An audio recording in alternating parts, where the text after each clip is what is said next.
Electric bikes have been getting a bad rap recently, with city after city calling for regulation because kids and these young folks are cruising around the streets at 45 miles an hour on these electric powered bikes. On Oahu, there have been more than 180 e-bike crashes just this year. Dangerous kids whizzing around town on electric bikes and electric scooters. Accidents are skyrocketing. Sales of e-bikes and e-scooters have boomed in recent years, and with them, safety concerns. But in this video, I'm going to give you a different perspective and give you 5 reasons why electric mountain bikes are actually safer than normal mountain bikes. All right, a little different perspective. You might disagree with me, but at the end, I'm going to give you a reason why electric mountain bikes can be somewhat dangerous as well. But first, let's define what an electric mountain bike, or E-MTB, is.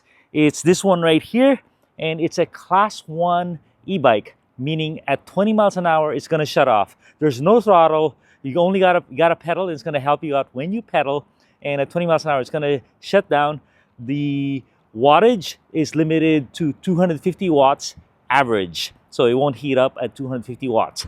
This is my regular bike right here, my analog bike, my lightweight analog bike, and I ride both a lot. And in this video, I'm going to give you 5 reasons why I believe this is actually safer than the regular mountain bikes. All right, reason number 1, I'm going to give you guys, you might agree with me, you might not, please let me know in the comments, is that the electric mountain bike is actually more stable than the regular mountain bike. So it's more stable, it has more traction, and it is more planted to the ground.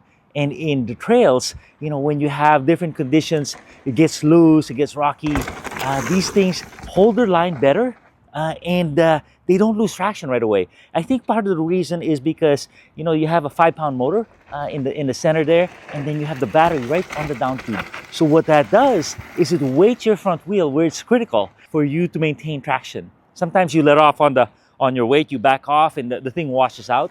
It can still happen here, but it's much seldom an occurrence on the e-mountain bike than the regular mountain bike. Coupled with the fact that almost all e-mountain bikes right now are full suspension, they got hydraulic brakes.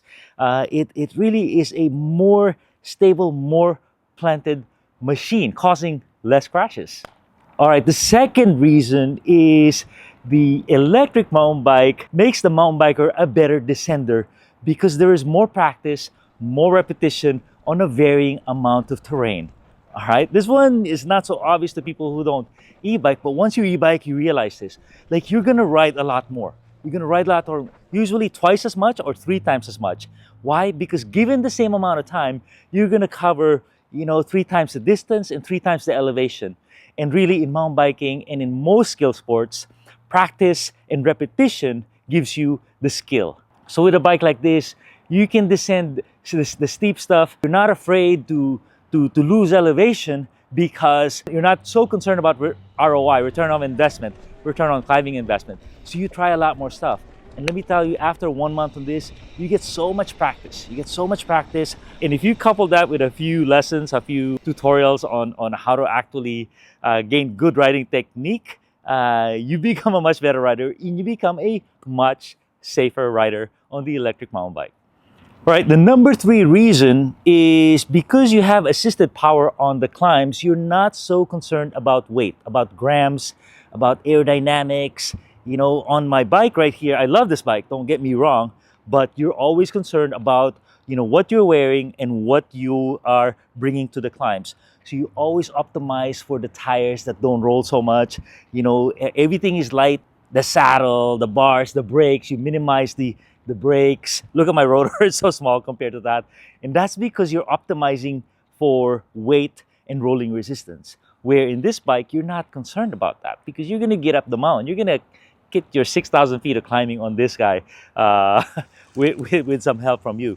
And the second part of that is, what about what you're wearing? What you're wearing, typically you wear road bike stuff. Knee pads is always the big concern, right? Should I wear knee pads? I'm not planning to crash. You never plan to crash.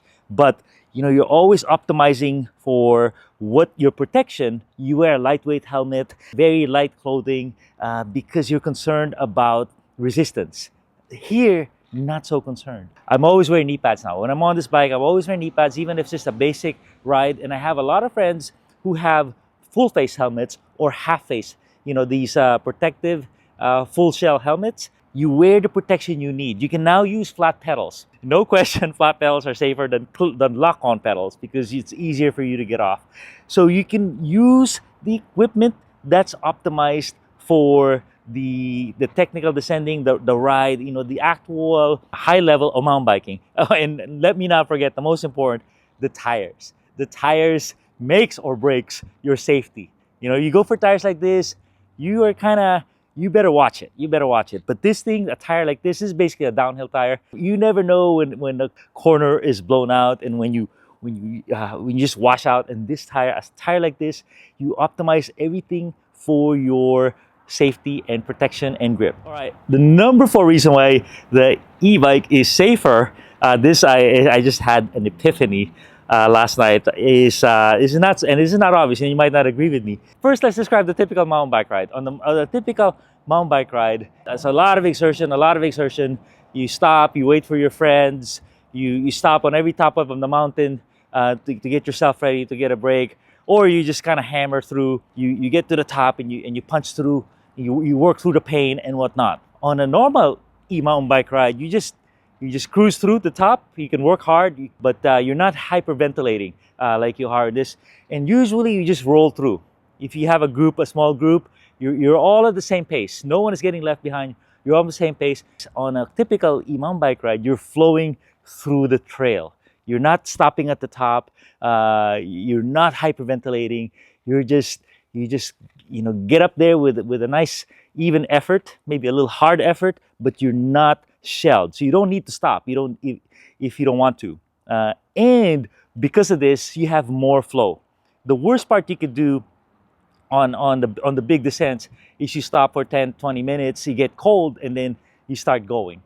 If you're already warmed up and you've been riding, you're in a much better spot to start going on the technical descent, meaning you have the flow.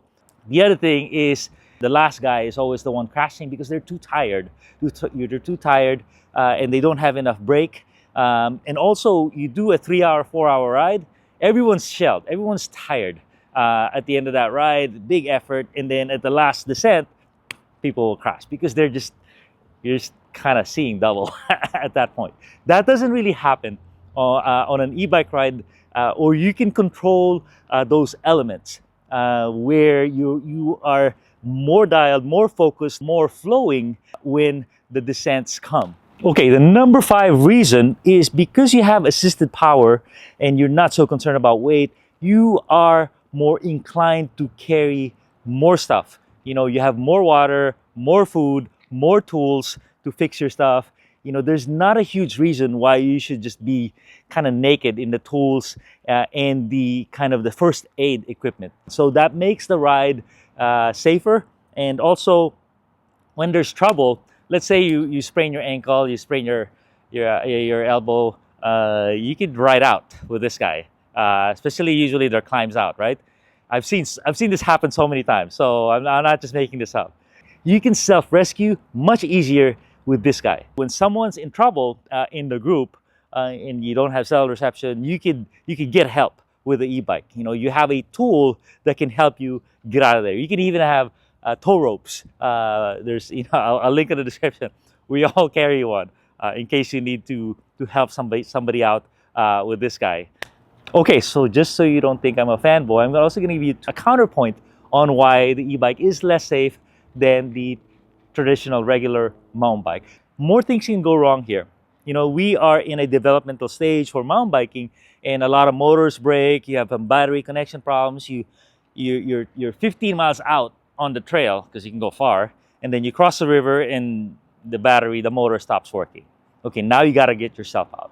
So that creates an unsafe situation. 99 times out of 100, you get yourself out. My motor on one of my bikes broke 9 times, and I had to get myself out. I just pedaled. Most of the time, you can just pedal. It's like a heavy bike, so no problem. But let's say you're not fit. Let's say it's 110 degrees out, or you rode in the morning and it's getting hot dangerously hot, these can be problems. That can happen, and you have to be prepared for it. So, and that's really the reason, the main theme for this video is not to convince you that one's better than the other or whatnot, but hopefully it gives you some ideas on how to be safer on the e-bike, how to be safer on the mountain bike, and how to make some adjustments, and be prepared for the adventures that these devices enable you to do. Thanks a ton.